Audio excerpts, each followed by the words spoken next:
Good morning, good afternoon, good evening, everyone. The next Wasteless World Talks are here today with Kevin. Sorry, with Bill, because Kevin is on the way to the north. You know, he he originally wanted to come to me to the south, but for whatever reason, he was wrong in the direction. But he will join us next time. And I prepare a very special topic, which I already discussed today, and this is the limit of speed. And yeah, so do you have some image what it can means, the limit of speed, Bill? Well, the speed limit, I know that. Speed, speed. Um, the speed of light, For example, would that be a limit of speed? I suspect that things go faster than light, but I'm not sure what they are. me neither, but so it looks like that you are in your brain, you are touching the physics and similar stuff. The physics. What is there beyond physics? Life.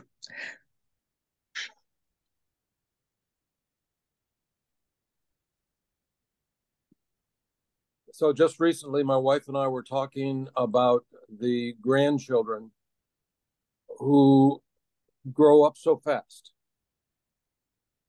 They are little and you blink and they're going to school and you blink and they're going to college. That is speed.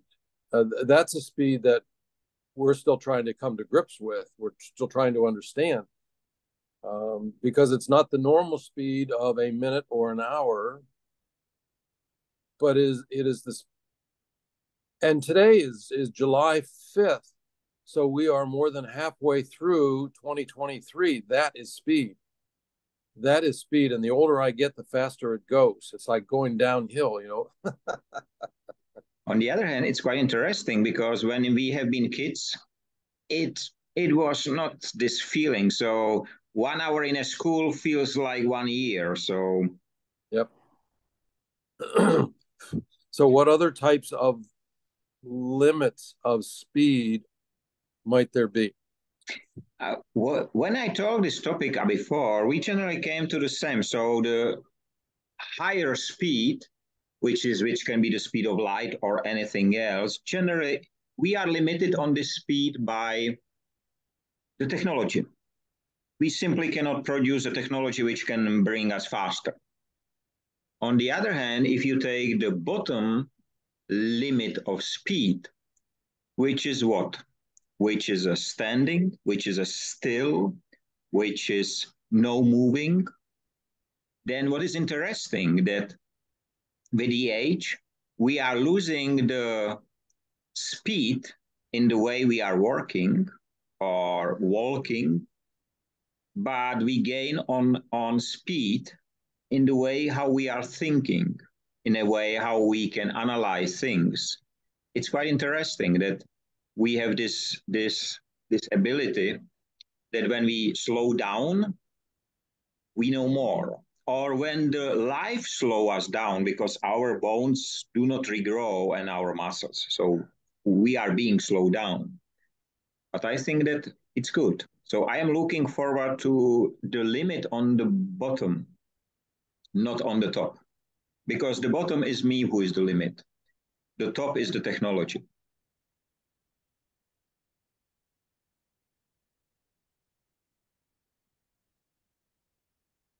And at the bottom, when we are still not moving, simply existing,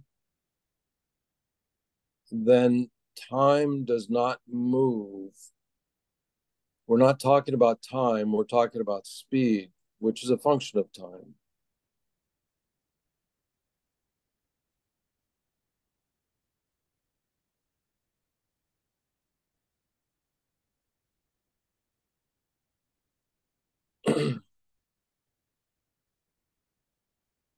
Is it a function of our age, our ability to grasp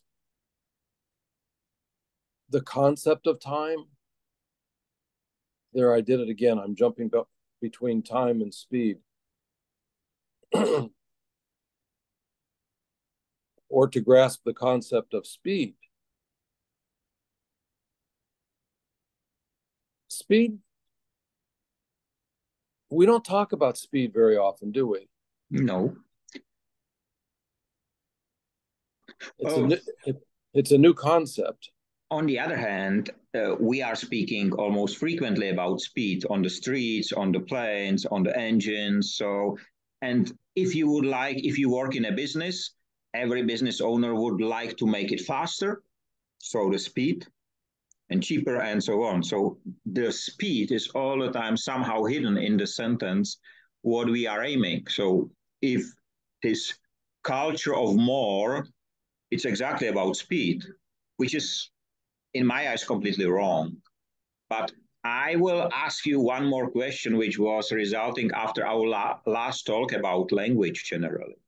And I don't know whether we touched it before or not. So I have realized that there is one component which is same in every single language in the world. And it sounds exactly the same in every single language in the world. Do you know what this component is? Do you want to guess? Do you want to have a time at the end, or do you want the answer now? So, for the audience sake, help me to cheat. Tell me the answer. Okay. Is the silence. The word silence is in every language. I mean the silence. Right now I'm silent. And this sounds exactly the same in every single language. And you know what is interesting? Without a silence, the language generally will not exist because we will not be able to breathe. We will just be talking without any break and so on, and we cannot breathe. So there must be silence. And without silence, there will be no thinking or deep thoughts. I was so surprised about it. I realized that after our talk last week, that it is a silence which is present in every single language and sounds the same. Good, very good. And I agree with you about the silence enables us to think. And when we do not have silence, we have busyness. And the busyness is such a trap. It's deadly when you surround yourself with busyness with no silence. And here I think we are close to the limits of speed, because the busyness is the up, this is the speed going up, this is the I am busy, sorry, I cannot do anything. But the silence is on the other level. And I think there came probably a moment when we in our life when we are in the middle somewhere, and we are just now, our subconsciousness is considering which way we should continue, whether going this way or this way. And I think that the aging help us to understand that we will never be able to go faster than the younger ones. But if we go this way, we will be able to think more or deeper or deliver or utilize our knowledge, experience much more better. So this is why it helps us to slow down by, let's say, reducing some of our abilities, the physical abilities, but it gives us the silence, the ability to think. Sorry. So if the silence is the bottom of the limit of speed, the top, you said a minute ago, is the technology of being able to go the speed of light. Perhaps there's something faster, but in fact, in our minds, the busyness in our minds, what is the upper limit of the busyness in our minds? I think it is some form of madness where where we have so much going on in our minds that we cannot stop. We cannot allow for even a moment of silence in our brains. It is quite interesting because I call myself crazy. So for a long time, since I was a kid, I don't think that I'm ill in my brain. I just think that I do things differently. And you just, the madness generally, if you look at the people who has some psychical issue, or they are, I don't know how to call it, they are ill, let's say, usually they don't have so probably so much, but they say, I am not me, I am Napoleon. So they concentrate on another aspect. But I don't think that for many the issue is too many in the brain. They just switch in the brain somehow. But as I said, I'm not psychologist, I'm not doctor. I can just speak from me, about me. I'm proud that I'm crazy, because without the crazy people, the world will not change. So just the crazy people do things which are not expected, which many say it's not possible, but we just simply do it. Without trying, you will not know. So what can happen? I can fail or I can succeed. There is nothing else. I don't think that I do not fail. I either succeed or I learn, but I do not fail. So, and I worry about this busyness in my head. And when I am too busy, I know how I know how to correct that. I go to nature, I go to the ocean, I go to the forest, because I am afraid of too much busyness in my head. That I have a question for you. When I was younger, I have a problem with my heart probably. So, and there was a moment and I lost my consciousness and so on. But then I have learned when it came this moment. I have learned that generally I said that my heart started to beat here somewhere, and immediately I know when I stop, then it needs few seconds and I will be fine. So I have learned to prevent this to happen. Do you have similar symptoms where you recognize that you are too busy and you need to switch off? Or it came in the moment when you reach the level and you say, right now I should switch off, because if I will work another minute, it will be not right. So is it something like the indication of this over business, or how to call it? For me, and I'm sure that this is personal, and other people could do it a different way, but once I reach some level, some speed within my head, I am conscious that I have just exceeded the speed limit. I've taken a step too far, and I recognize that, and then I can apply some cure or remedy to back up, slow down, clear my head.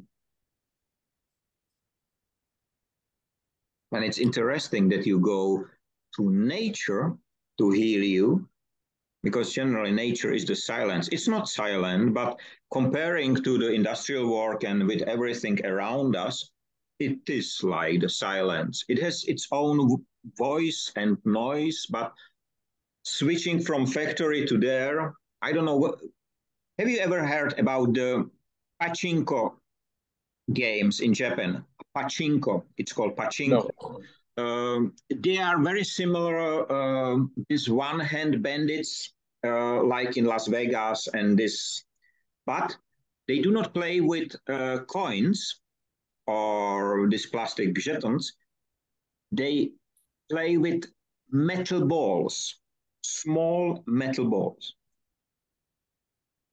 When I was in Tokyo, we went around 5 or 6 stock building, and there was such a noise. And I asked the colleagues, what is this? And they said, it's a pachinko. Do you want to go inside? They opened the door. You've been to many factories. You stand to many machines.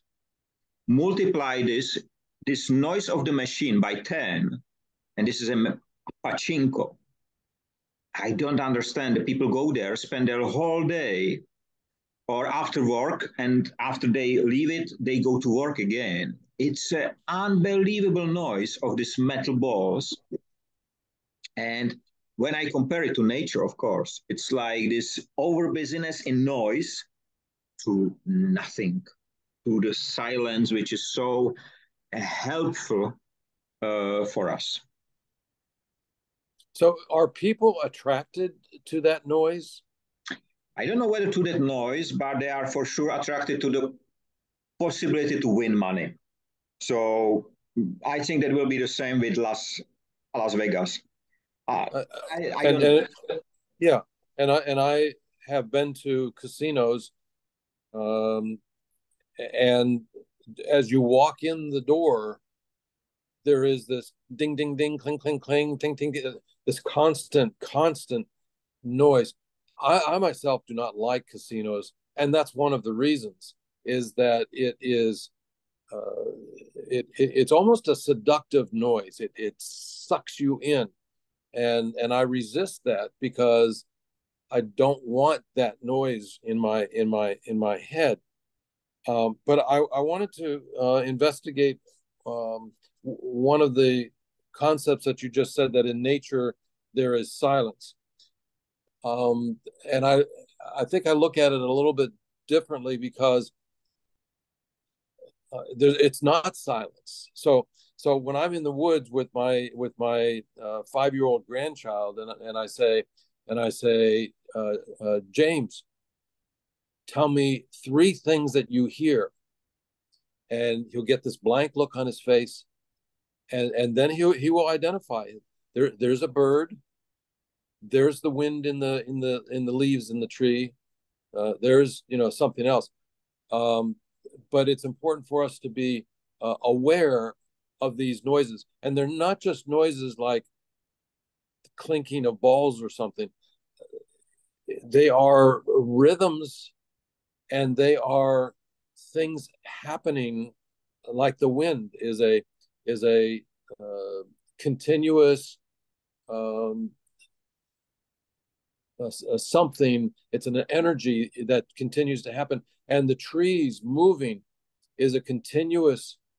Uh, uh, so I don't even think noise is the right word, because that has a negative connotation. But it's a sound. It's a series of rhythms and movements, and and there is an order. There is a sense of order about being in the forest and hearing these sounds, as if you can plug your own inside your head. You can plug that into these systems and almost melodies that's going on. And so that's why I go to the nature, is to have these sounds replace the noise and the busyness that's in my head.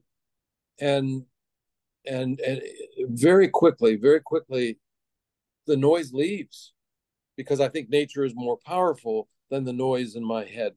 Um, so so again, this is a very interesting topic, Michael, um,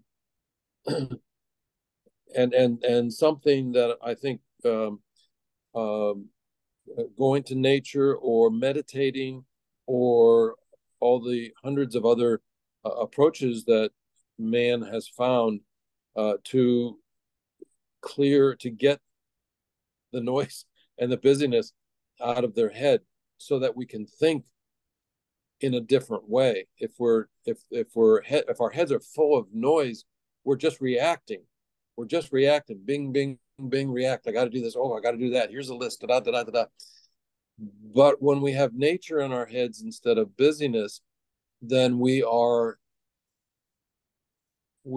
at peace, or we are one with the flow, right? We are joined with nature in our head. So that in all the years that I've been on this earth, that's one thing that I've identified, and I don't do it enough. But now, as I slow down, as age slows me down, I will have more time to have nature in my head instead of busyness. And do you know what you just described? What? You described the language of nature. Because all with the movement and everything, you describe a language. And this is the language of nature. So with slowing down, we start to learn another language. A language which we have been given at the moment of our birth, probably. But then it was overrun with all the other languages, and that's more important and more important. But you just described the language of nature. That was beautiful to hear. And as we slow down, we start to learn this language again.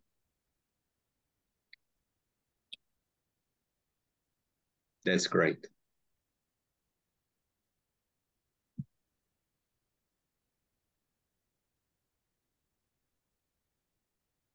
So we started off by talking about the limit of speed.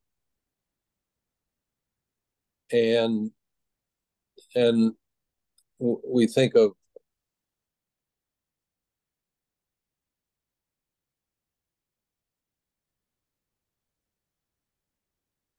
and so then we compared no speed with nature.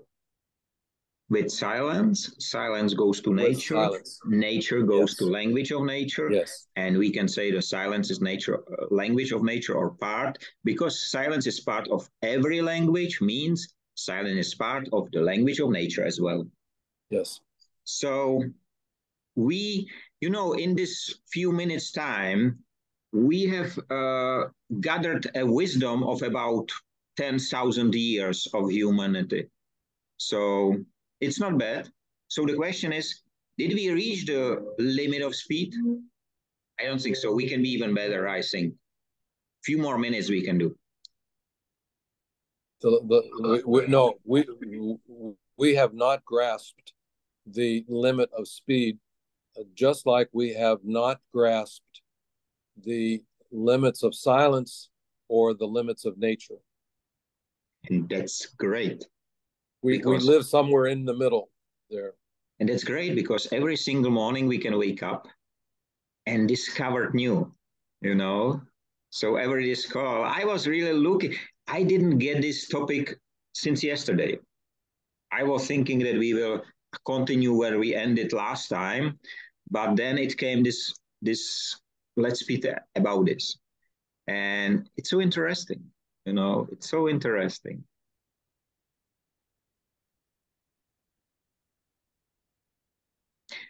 So I'm sorry. So you just said that in a few minutes we have told about the evolution of the last 10,000 years. And I had two thoughts about that. And one is it possible that 10,000 years ago, humans thought these things because they were less busy then, and they were more in touch with the wonderment of the stars and the unknown, and so they lived a more peaceful, less busy life. And the second thought I had when you said that was, if we have been able to understand that development of the last 10,000 years, if we were to have this same conversation in 10,000 years ahead, what new things about silence and the limit of speed would we understand that our brains simply cannot comprehend today? The answer to the first question, I will say that yes or no at the same time. No, because the people have not created environment in which generally kill their curiosity and kill their time and everything. So they live according to nature at that time. So, if you will tell someone 10,000 years ago that we will have cars which will bring us faster, but we stay for hours in a queue, or that we have created mobile phones to speak with someone, but we just use the phone, and even when the person is sitting next to us, we speak through the phone. They will say, "Are you crazy? Why should I do that? There is someone next to me. Why should I use my phone and screen to speak with them?" I think in some way these people has been really wise people because they didn't lose the connection with nature. Of course, they have to survive. They have to fight for their life. So I don't say that the life at that time was easy, not at all. But there is a big question whether men or women from that time will survive longer today, or whether we, you and me, will survive longer at these days. I cannot answer this because for the person from the old age, the noise and the busyness will be the killing factor. And generally, the absence of nature, because in our cities, nature is very limited. So I think that will be a very big issue for them. And for us, of course, our physical state is not in a form that we can run and hunt mammoth or I don't know anyone else. So I think it's quite interesting, and I cannot answer this, but I think that they are closer. In 10,000 years from now, I do believe that people will be again closer to nature, but they will have the ability to utilize the technology and not to be used by the technology. Once I sent you this Hungarian comics, this movie, I don't know whether you watch it, where the small boy went to the planet of machines, where people serve as tools, and it is somewhere, it was made 1974. And it's today when I look around, it's so real. Just yesterday, Google announced that not announced generally, it was discovered by someone. We have 10 more minutes that Google changed their user conditions, or how it's called, and you generally, if you approve it, you approve that all the information which you provided will be used by AI to learn. That's completely wrong. That's completely wrong. We are starting, and it started a long time ago, but right now we are starting to hand over our role and become tools of the machines. That's bad. That's bad. The big challenge, we have a lot of big challenges ahead, but one of the big challenges is we in the Western world, our work is changing to the point where now they're having a 32-hour work week instead of a 40-hour work week, work for 4 days instead of 5 days, and that will continue, I think.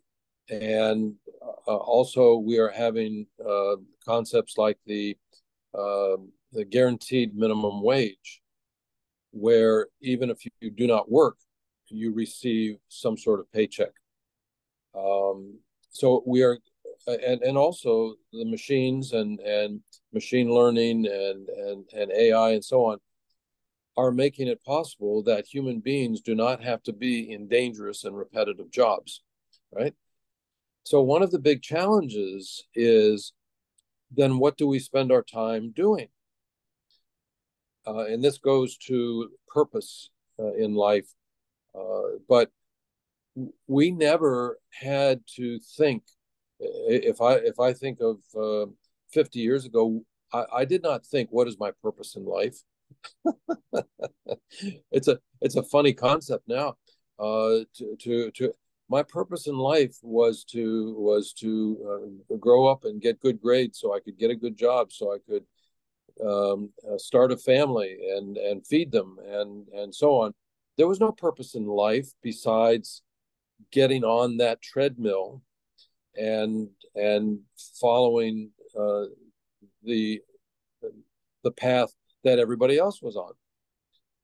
And society has worked very hard to keep people from getting off that path. You must stay on that path. And here's all the reasons why you must stay on that path.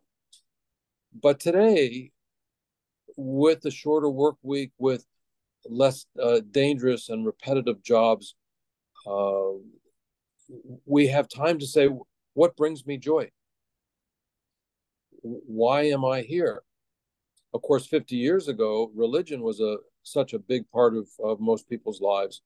And religion had an answer for what is my purpose? Why am I here? Religion gave us an answer. Now religion is not such a big thing in a lot of people's lives. For the first time in history, the number of people in the U.S. who belong to some organized religion dropped below 50%. First time. So religion's role in our lives, religion's role in telling us what our purpose is, has decreased. So now who will tell us what our purpose is? We have to do that ourselves. So we need to find ways to help our fellow man discover their purpose. And maybe there are multiple purposes. And maybe they have a purpose when they're 60 years old, but by the time they have learned for 10 more years, they have a different purpose. So it changes, it evolves.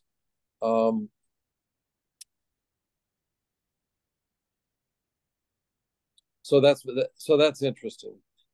Some people just say, my purpose in life is to fish, and I'm going to take my boat out this afternoon and I'm going to spend all day fishing. And when I get back, I will be happy if I caught a fish, or if I. So people's purpose are different. The issue is that we are being served that our working time will be shorter, that we will get a fixed salary or whatever, guaranteed salary. But I have never heard a single statement which spoke about the meaningfulness, which spoke about the purpose of life. What will we do with this one free day? Nobody knows. Many people are going to work not to stay with the family because they are so crazy. So we have small kids and he's crying and whatever. So they are leaving generally to relax in work in some way. And the issue is that nobody is considering with this meaningfulness or this displacement in life. And that's completely wrong because from my perspective, the work which we should be doing should be meaningful work. Then it will be the part of the purpose. But right now, I will say 95, 99% of people don't do this type of work. They go for work. But it's not about purpose. It's about salary and feeding the family. So if you were to ask me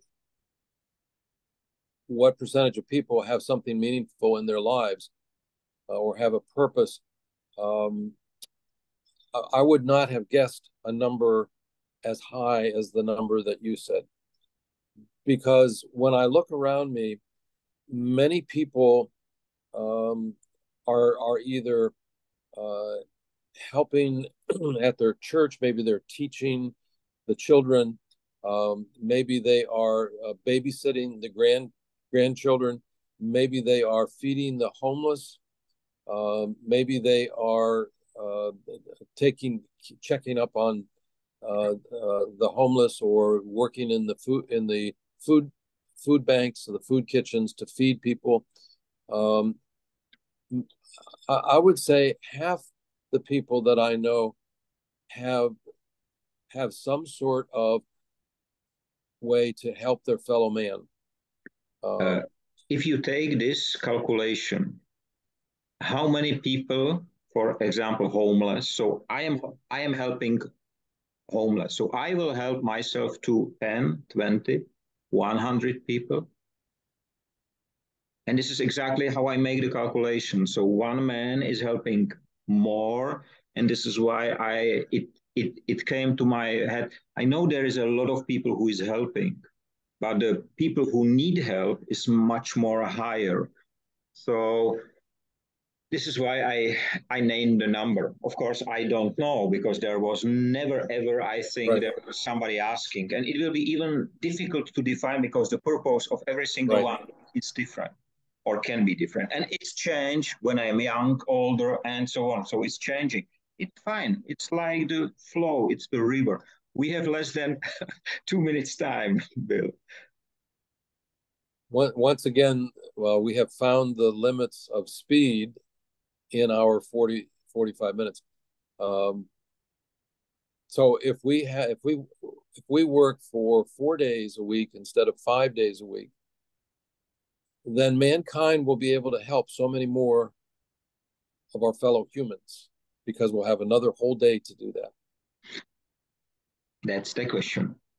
Or there will be much more people who need help, because they will not know what to do with their life. And right now, if you see the situation in France, like they are burning the streets and so on, these people have no purpose in their life. So what you do first, if there is nothing, you just pick, you kill someone. It is for the temporary time the meaning of your life. So this is why we have to concentrate on that. And because we have less than 1 minute, let me wish everyone, I hope you enjoy our discussion and have a nice time, free of waste and wasting. Uh, in all its forms, stay safe, free, visible, audible, and find your purpose, because it will help you to live meaningful life. See you next Wednesday. Bye-bye.